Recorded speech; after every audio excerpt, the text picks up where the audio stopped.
Ang Sapa, Part 4. Kapag nagbabaha ang kabahayan at mga lugar sa tabi ng sapa o ilog, ang una nating naiisip ay gawa ng dike ang tabi ng sapa. Daan-daang bilyong piso ang ginagastos natin dito kada taon. Ang mga dike ay mainam para sa maliit o katamtamang baha.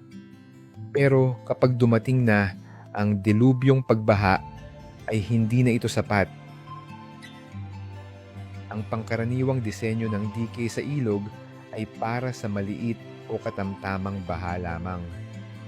Kung may budget, nagtatayo tayo ng mas mataas na dike para pigilin ang mas malaking baha.